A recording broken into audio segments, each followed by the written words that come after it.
but I know you're there. It's because I can smell you. All right, let's get started. Question Don usually gets when people come to the table is, what is your favorite of your own films? Secret in Him. I think it's Secret in Him because it has the best story. It's a personal story, which I want to share with you right now, but it was a personal story, and the story we worked so hard on. That was the first movie we made, and we didn't know how to make a movie. So it was I call it the age of our innocence, when we were learning how to make a movie. And every movie after that, there were tons of people coming in telling us how to make a movie. So it's a different thing, Secret in Him, so that's the one I love.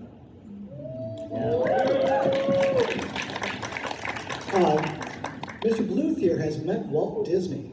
Can you tell us about your first meeting with word. Walt Disney himself? You know, when I went to Disney Studio, I was very young. I think I was about 18 years old. And I went in there, and the thing that I wanted, because I dreamt of it my whole life, when am I going to see this man? When am I going to see what he's doing? And I do recall that one of my friends there, he said, Disney's out there in front of the Mickey Mouse Theater, and he's doing an intro into the Mickey Mouse Club. So it'd be live action shooting. He said, come, we'll sneak and we'll hide in the bushes. So we sneaked out there, we hid in the bushes, and there was Walt. That's the first time I saw him. And he had Kleenex all around here, they're putting makeup on him and everything. And finally they took the Kleenex off, and they said, okay, we're gonna shoot. And the director was in there, okay, ready, action, dialogue. And Walt started talking to introduce something in the Mickey Mouse Club. And he muffed the lines. And as he muffed the line, he broke into the most delicious swear words that I've ever heard. And I went crazy. I went, what? You know, I didn't know Walt swore. I didn't know that. You know, so the other time that I met him is that we were playing volleyball outside, and we were all hot and sweaty because we played volleyball at noon. So then we go back in, take showers in the basement, go back to our desk and draw. So anyway, as we were going back in, Walt was coming down a path and I didn't see him. And one of the guys threw the volleyball at me. I turned, caught the volleyball, turned back, and bumped into him. And I went down on the ground, not him. I went down on the ground, and then I could see the sun was behind him, and I didn't know who it was I bumped into. And as I looked up there, it was like that little scene from Bambi, you know, where he's looking at the stag. Yeah. So I was looking up at this guy, and the words came out like something, and they were sort of like the voice of God. And he said, if you'll slow down, you'll go much further, young man. And then he walked on, and then I was the ridicule of the studio for the next 2 weeks. That's awesome. Okay, so you're working on a lot of projects right now. Can you tell us about some of the things you're working on, like the books or? Well, yeah, you know, I did write a book, and many people I find haven't read it, and that's okay. You don't have to read it. It's an autobiography. We have it at the desk if you want to come down there, and, you know, the books are there. But I didn't even know I was writing a book when I was writing all this down. I thought I was just writing things I remember. And I took it from when I was 4 years old all the way up to the age I am right now. So it's an autobiography and everything that happened. Why did I write that book?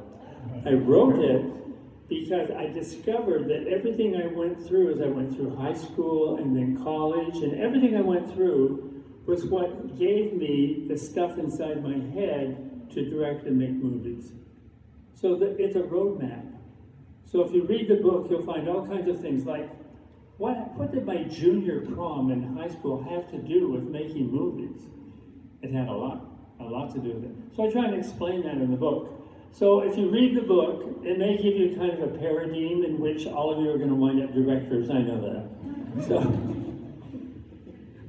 anyway, it'll give you kind of a paradigm of what you might look for in your own life, because each of you have a journey that you're on right now where you're trying to learn. And some of you already know what you want to be, and some of you are still scratching your head. So, but somehow it may help. So pick up the book, it'll help you. I'm working on a second book right now, which I think will help you it's a how-to book. And that won't be out for maybe about a year. Anyway, that's all I know. All right, great. Also,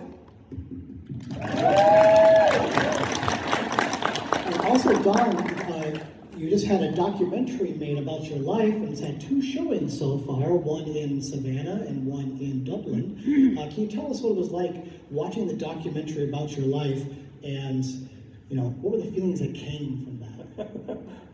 I hate that question. What's it like watching a documentary of your life? Well, imagine each of you had somebody who put a camera on you and photographed your life from, one time you were a child right up to now. Would it be entertaining? Would it be sad? Would you go crazy? Would you say, turn off the camera? What would you do? So this kind of happened, but what I discovered in watching the documentary of my life is that I was absolutely crazy dedicated to the art of two-dimensional animation, art of pencil drawing. Absolutely dedicated, and everything we did, like after we had made American Tail, well, 20th Century Fox would not, no, Universal wouldn't give us the permission to go on and do Land Before Time before they knew how much money they'd make on American Tail. So it's called pay or play. So they wouldn't give us any money, so the only way we could make American Land Before Time was to leave Arizona and move, or California it was, leave California and move to Dublin, Ireland. Because Dublin, Ireland would give us money from the government to make a land that had Steven Spielberg's name on it. So we moved the entire 300 people to Ireland to make Land Before Time. And their dogs and cats. So that was a lot of stuff to make this movie about dinosaurs, and no one knows the stuff that went on. Some people loved Ireland, and some people said, this is a crazy place, I hate it, I want to go home. So it was kind of interesting, and then the reason the government in Ireland gave us money is because we trained Irish people to do animation. And what I understand is after we left Ireland and came back home, that they still have people in Ireland that are still doing animation 2D. That's good.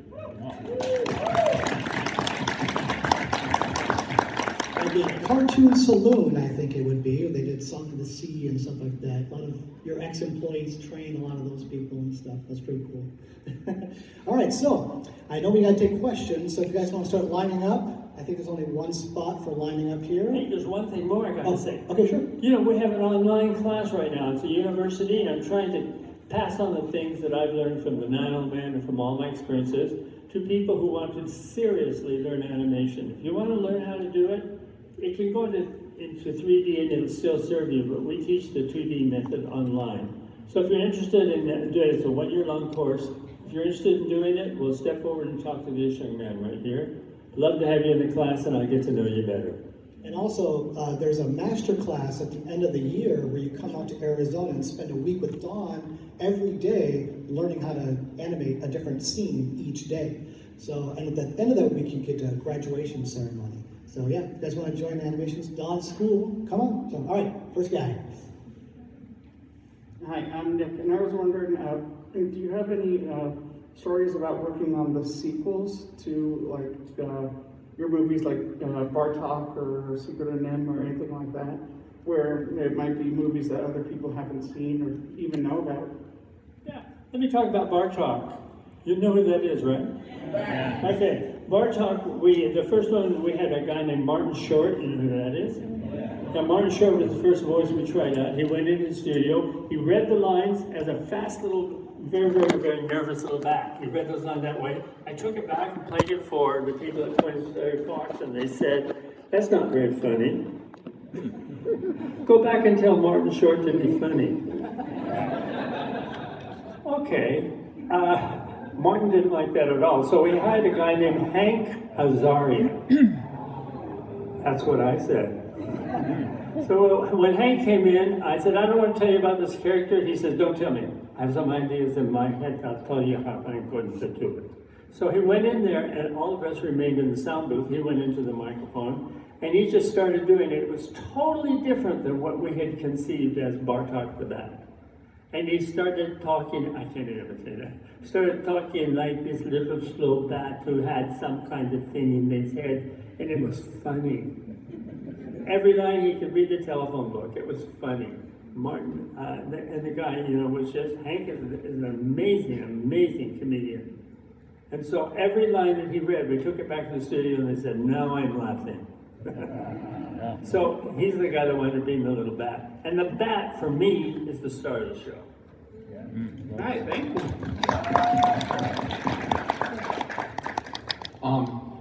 As Don Bluth already know, my name is Thomas O'Sullivan. My question for you, Don, is this: since Rockadoodle is the only live-action animated feature film that you did, what inspired you to do Rockadoodle? Who Framed Roger Rabbit or The Phantom Toll Booth? Rockadoodle was interesting. We just made up a story. There was no book, and we just said, what if the rooster, and this comes from way English literature, way in the past, what if the rooster thought in his head as he crows, that's what brings the sun up? So he thinks he's the cause. So that's like a rooster would think, and we thought, well, that's kind of a funny idea. So what if the rooster kind of lost his mind and went away, and so because he did that, he went in for show business or something, he didn't crow and the sun didn't come up. So then there's your story. We got to go find him, bring him back, and he can crow and the sun will come up. Meanwhile, what happens is it's going to continue to rain until he comes back. So that's a kind of a plot line for a story. The interesting part about that, I think, was the more interesting for me was the recording of the dialogue, because Glenn Campbell became the voice of the rooster. But what no one knows is he was imitating Elvis Presley. Mm-hmm. And what no one knows is Elvis Presley had a group, a quartet behind him that always sang behind him. I can't remember the name of them. But anyway, what happened is those were the same people we used in the movie to back up Glenn Campbell. No one knows that. Now you know. The reason why I asked that question is because the Grand Deuce's magical powers, like his breath, he can make every live action scenery becomes animated. That's the reason why I asked that question. Okay, great, thank you. You're welcome, Don. Yes. My name is Jack. What is your favorite part of making movies? What's your favorite part of making movies? What am I, is it secret, my favorite? Yes. Your favorite part of making movies?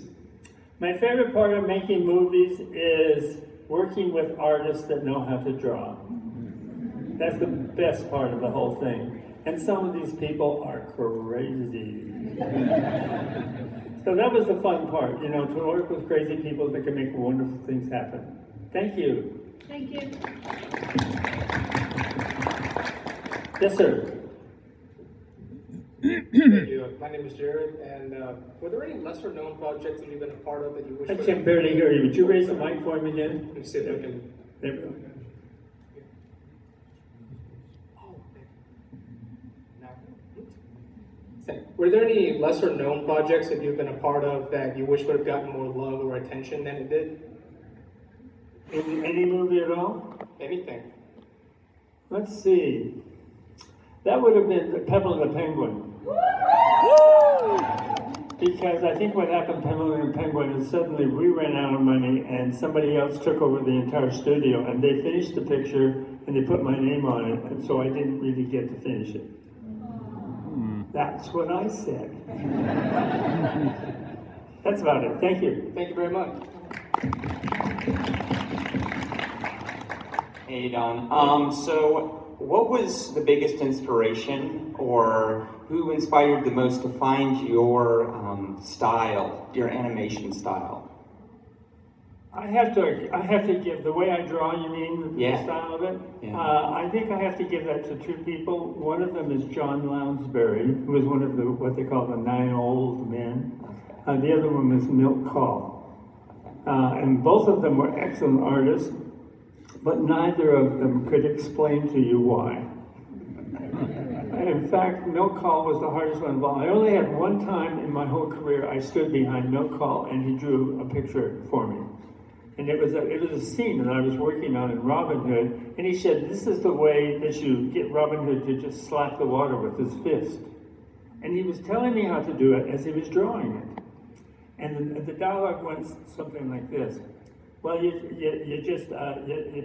take this part, the part right here, and then this hits right here, and then there'll be a splash, and then that's the way he talked. So watching him, though, was the way you learned. He was really good at that. And his animation, no one really understood exactly what he did. And there are many animators that have secrets in their head. I'm thinking of Freddie Moore, who suddenly came into the studio years ago, way, way back in the early years. And he was born with the gift of drawing. He could do anything. And he's the one that gave Mickey Mouse the look that we see today. He's the one that drew all the mermaids and Peter Pan. He's the one, he could draw like gangbusters and all the old guys that have been there forever trying to learn to draw. He just came in like a child and showed them how. And he was both loved and hated. So, but anyway, he was a wonderful man, died very young in a car accident. But the angels went on helping him draw. Anyway, I'm being silly, sorry.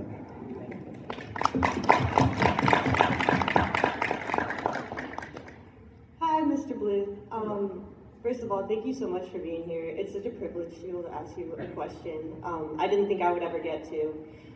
I want to know, actually, I wrote it down because I knew I would get nervous. Looking back on everything that you've accomplished so far, what do you hope your work has contributed to the art of animation? Say that again. Looking back on everything that you've accomplished in your career at this point, what do you hope that you have contributed to the art of animation? Oh, thank you, thank you. What I think I've contributed is helping a lot of children grow up. Me too, thank you. I think that's what it is. You know, because the stories that I've told, and I've made 12 movies, but in all those films that have been made, it's always been about, I figured it out, I don't know why, it was subconscious, I think, but it's always about the family. You know, going back to your family somehow. Fido gets lost from Mama and Papa and his sister, right? So he has to find his way back, and he's the little brat that lost himself in the first place. So, but that's about finding the family. You know, so everything's about Secret of NIMH, about finding the family. If you go on down, what is it? The dinosaurs, what are they about trying to find out? Where's the family? Where's the family? So it's all been that. So what I'm hearing, as I sit at that table and some of you come up and say hello, you were my childhood, they said. I said, I'm sorry. But if it helps you get to adulthood, you look pretty darn good to me. Thank you. Don't forget, everybody always says to Don, thank you for my childhood trauma. Yes. Hi, my name is Carla. So, is there any animations that isn't your work that you're a fan of? Any animation that I am what of? A fan. A fan of, yes, of my own. I got to animate a little bit after I turned into director, but in The Secret of NIMH, the fight between Justin and Jenner, that's mine. So I can't take entire credit for it because I knew I didn't know how to sword fight. I didn't know how to do that. So what I did is I went to old movies that I found, Prince Valiant and other movies, and found little places where they were slashing or sweeping with the sword, cut those out, put them all together, and that became a sword fight. So I stole it. Thank you. You're welcome.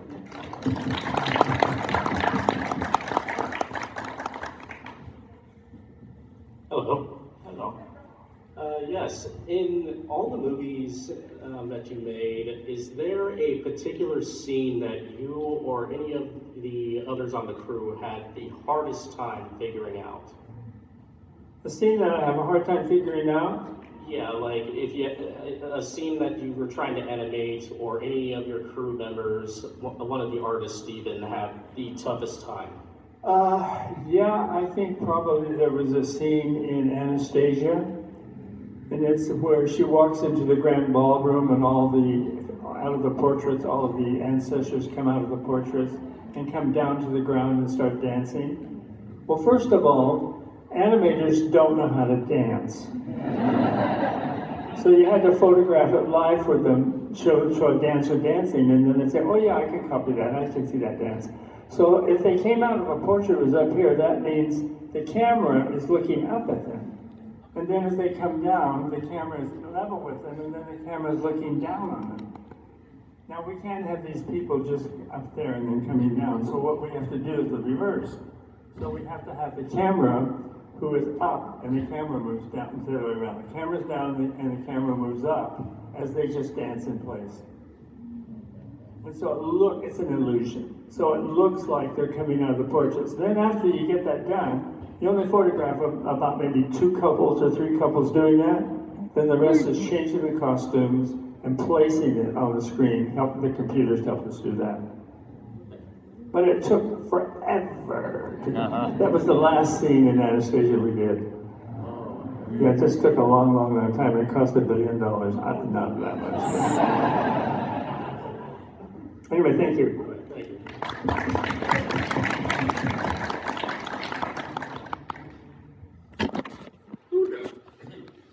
Nervous over here, yes.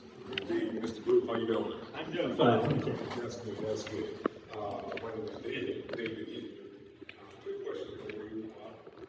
Me and my wife are immensely convinced that the bulk of Disney's best work was alongside your best work.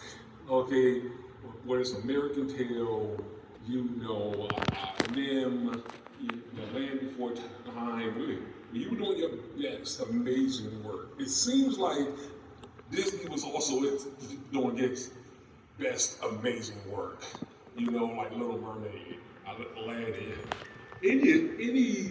Is that just coincidental, or were you just driving Disney to be its best, or me and my wife was just, tripping? Disney was the pioneer.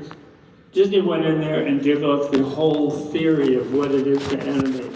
And before they made Snow White, he said, we made a lot of silly symphonies, we've got a lot of cartoons, but we don't know if we can make people cry. Can we draw a drawing that will make people cry? So he took his animators, I think they were about 12 at the time, he took them over to a school called Chenard in California. He says, you're going to have to be more prepared than you are now to do Snow White. So they were learning and learning and learning how to do it. They shot the entire picture with live action. And the girl who was the model for Snow White, she was only 16 years old at the time, and Disney did not want the public to know that they had copied somebody who was a dancer. So when you see Snow White dancing with the dwarfs, there aren't no dwarfs there. She's just dancing. Okay, but like she's playing, like she's with the dwarfs. Well, this girl who was the voice, who was the model for Snow White, she was not allowed to come to the premiere of Snow White. Her name was not even revealed because they didn't want the people, the animators, to be thought of as people who did not create that model, that girl. So it was just amazing that she didn't get that credit for that. But I think after they had done Snow White, which paid for building the Disney studio in California in Burbank, after they did Snow White, they went through the next picture, Pinocchio, they went through Bambi, then they get, finally, he went off to Europe at some point, because all the pictures after that didn't make money like Snow White. Walt went to Europe and all the animators said, let's finish Dumbo before he gets back.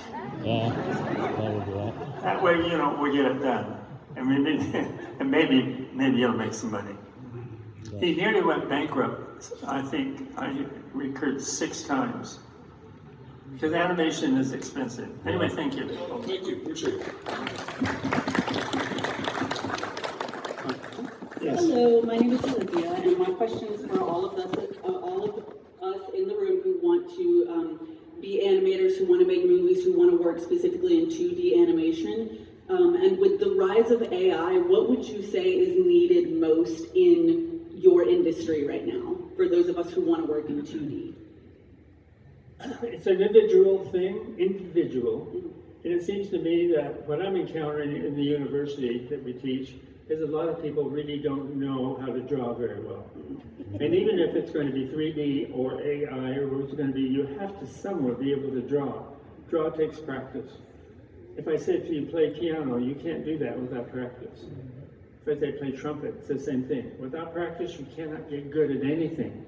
So, and if you're going to be in the arts, what have you got to say with that medium we call 2D animation or 3D or whatever? What have you got to say that the world needs to hear? And so that means you're going to have an education. What do you know about story? I'll tell you this. I had a girl come to me and she said, I want you to look at my portfolio. And she had been at ASU, Arizona University. She'd been there for 3 years with teachers, right? I looked at her portfolio and on a scale from 1 to 10, she was a 3. She couldn't draw at all. After 3 years and all that money. And I said, what do you want to be? She said, I want to be a storyboard artist. I said, oh, you can't draw. How can you do that? I said, what do you know about story? I said, do you read books? Oh, no. I said, what's your favorite story? Star Wars. I said, so you don't know anything about story, and you evidently can't draw, so how are you going to be a story person? So I just said, I'm sorry, but what you need is go back to school and take a class in English literature and learn about story. So I think a lot of it is preparation, and if you just prepare yourself to do this, and you say, I'm an artist. I am an artist. I'm not a mechanic. Don't tell me that if you give me 10 rules, I'm now an artist. That's not true. You're an artist. And that takes connecting your brain with your soul. You've got to somehow know what you feel about being alive. Thank you very much. You're welcome.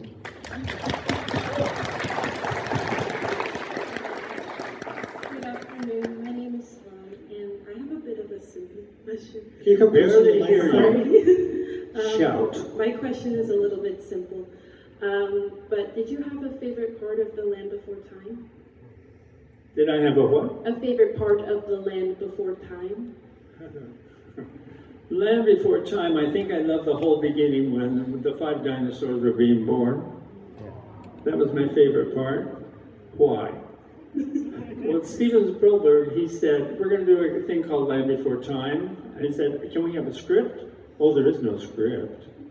Oh, really? You're off to Japan to make Empire of the Sun? Well, he said, just make the 5 dinosaurs birth them.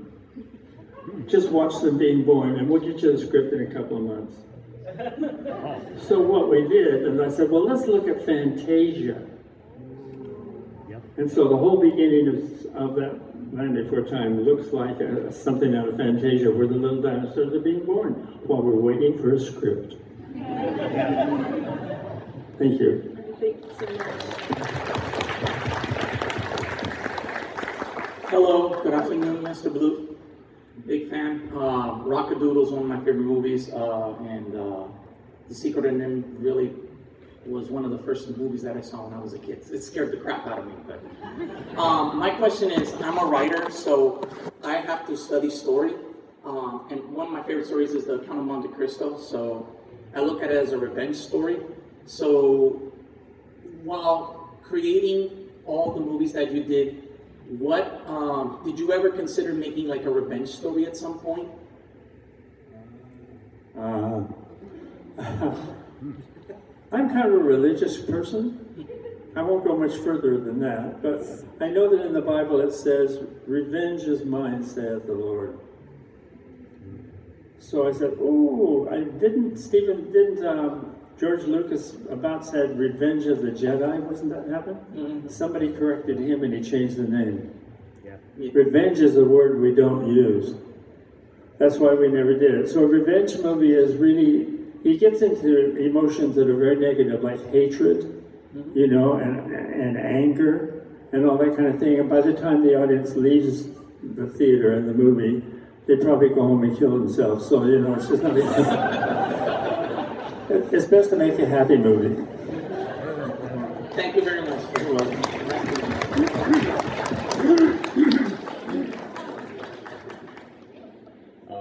Hi, Don. My name's Alex. I've been a fan like ever since from childhood and such. You know, that's something you've heard probably a million times. But anyway, throughout your entire career, I was wondering if, in spite of everything that you managed to make, was there any specific movie that you really would have wanted to make if you had the opportunity, like completely unrestrained and with no limitations? Well, there's been a couple, but it's pretty hard. There was a movie called East of the Sun and West of the Moon. It has a nice title, very long, but it's a nice title, and it was about a young girl who lives in the woods with her grandfather, and along comes a polar bear, And the polar bear is actually an enchanted prince. And he says to the girl, he says, you're going to feed me and take care of me. And he says, and if you do, I'll protect you and your grandfather. He said, but every night this polar bear resumes the voice of a human prince when he's asleep. And he says to her, he shouldn't have said this, he says, you must never look upon me while I'm sleeping. Because if you do, I will be cursed and be taken away and you'll never see me again. And they were in love. Or she's in love with the bear. That's weird. So anyway, she can't help herself because she hears the voice of the prince. So in the middle of the night, this stupid woman takes her candle and goes into his room while he's sound asleep there, looks at him in his human form, and a piece of the towel drops on his shirt. And when it does, he woke up and he says, what have you done? And he is taken away to a place called East of the Sun, West of the Moon. And the whole picture is about her undoing what she did and finding him so they can live happily. It's a great movie that was never made. Wow. Yeah, that does sound amazing. That sounds like something you would have done. Thank you.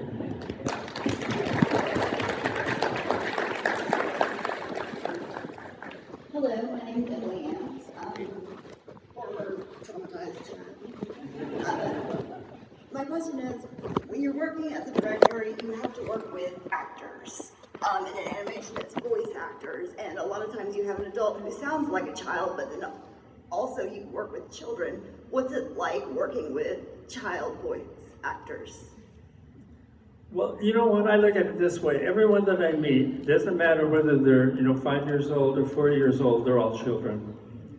So, and they think like children, and as you get older, you kind of lose all that beautiful thing in your head where you think like a child and a lot of innocent things, and you believe in the world, you believe in fairies, you believe in everything that I can't see. As you get older, you shut all those doors. It's not logical.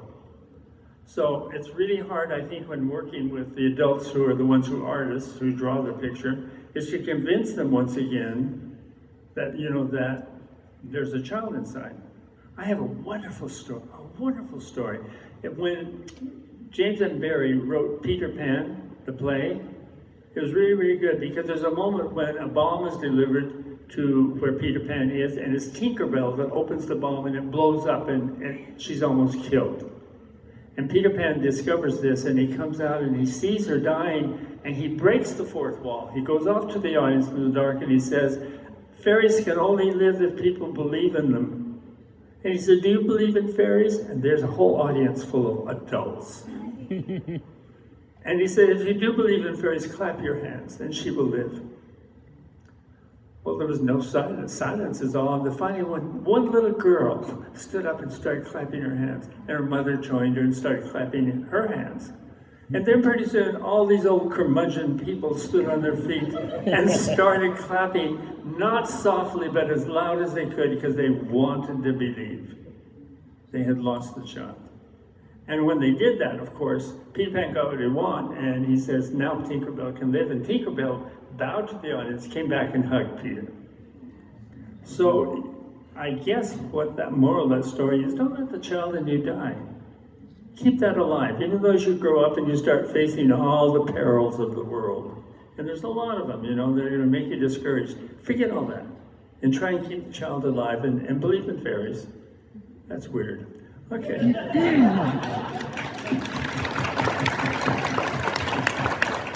That's a hard answer to follow.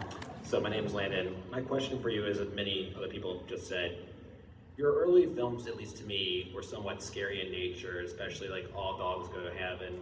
And so my question for you is, did making those early films, did you kind of realize they might be scary for children and or get some feedback to kind of change your direction on future children's films? Somebody said to me one time, if there isn't any bad, how can there be any good? So, if there isn't a big bad wolf, how can you be saved from the wolf? So you do have to have scary, and when you're old enough, you're probably not old enough yet, but there'll be things in life that'll be scary. Yeah, maybe. And they'll frighten you. And so you have to believe somewhere that there's somebody that's not a wolf that's going to help you get out of that, that's going to defeat the wolf.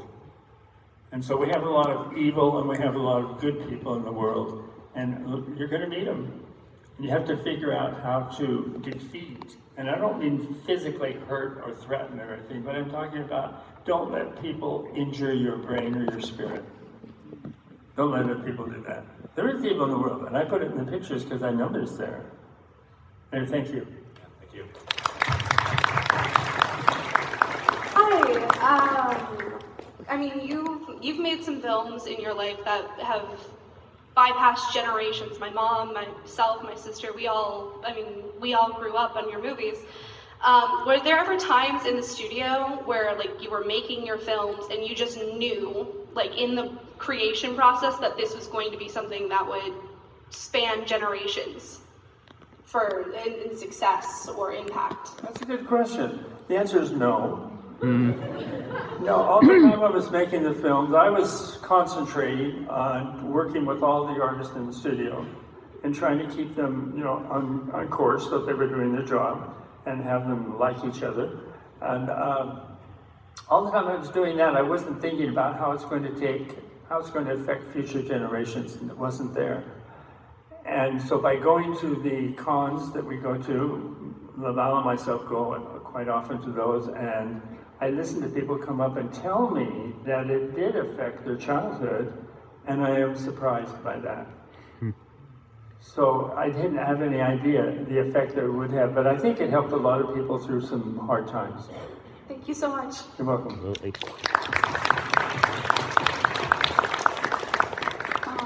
Hi. Hi. Of all those stories and films that you've created through generations, which one do you think is like the single most important? Which one was the most important? Like of all the stories you've told through your life, which one do you think? Which child of mine do I love the most? Is that what you're asking? Kind of, yeah. I love them all. Thank you.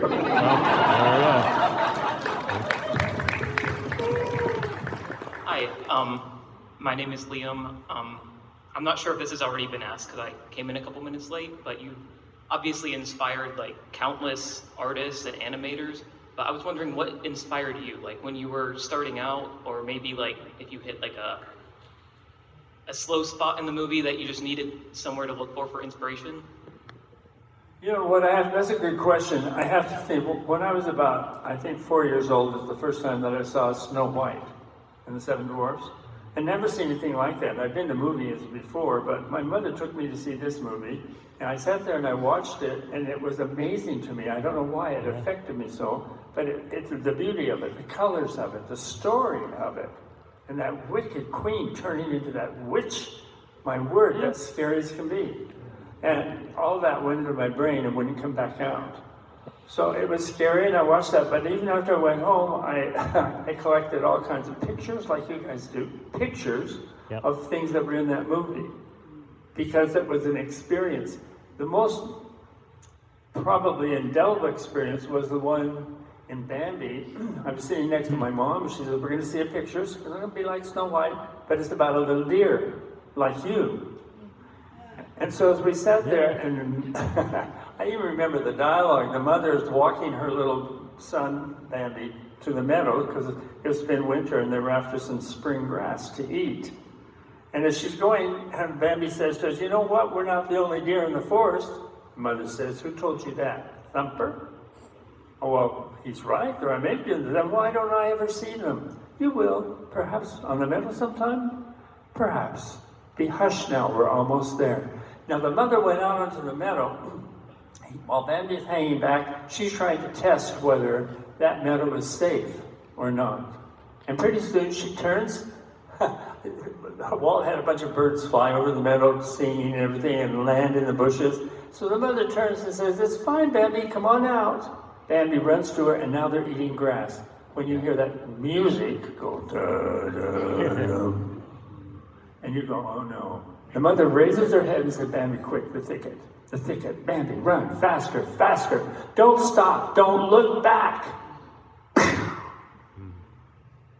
And he pushes into the thicket and he says, "We made it, Mother, we made it." Yeah. And she wasn't there.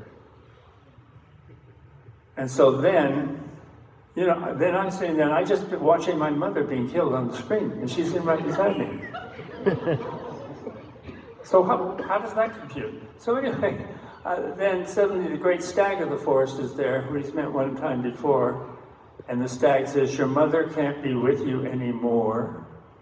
Come, my son." And he turns and walks away, and Bambi follows. Now that's very strong. That's not the 3D movies that I see today. Yeah. That was Walt. And Walt told things that were very, very meaningful, and they hit the heart, and you don't forget. Thank you. Thank you.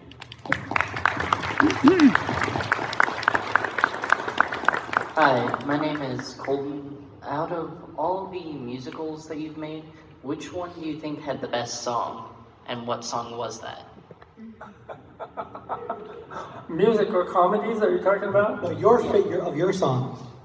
Oh, well, that would have to be in Anastasia, Journey to the Past. Yeah, that's the best song. Thank you. Thank you.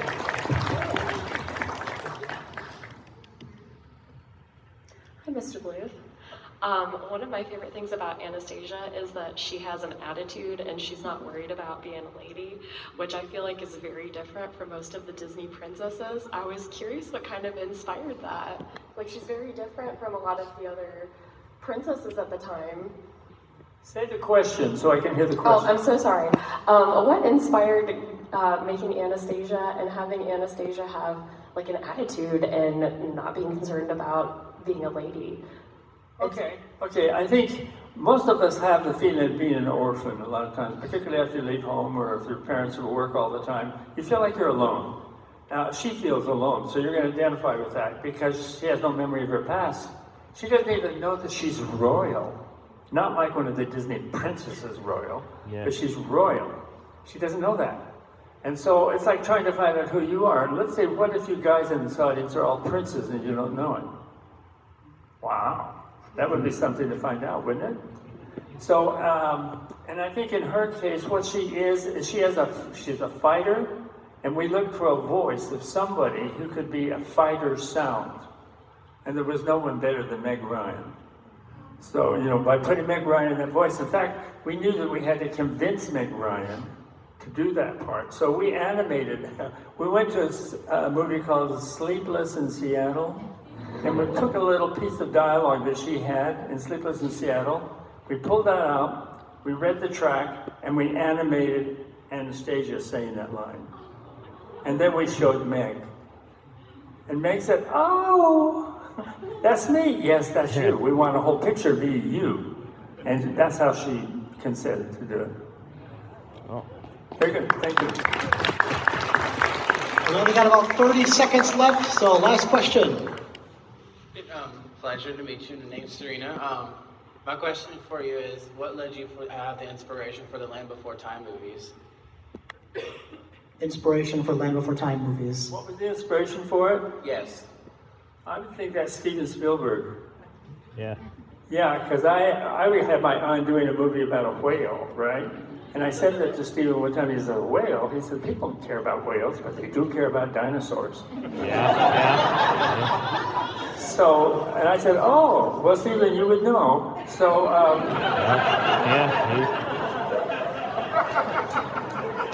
So anyway, that's what led us to do it, because Steven said, "That's the money we'll put up to make a dinosaur movie." And George Lucas at the time wanted to make it in animatronics, is what he wanted to do. So he had nothing to do with an animated movie about dinosaurs. He was waiting, and he got his wish later on. Yeah. Anyway, it was about dinosaurs. That's why it's important. Yeah. Thank you. And thank you, everybody. Don Bluth.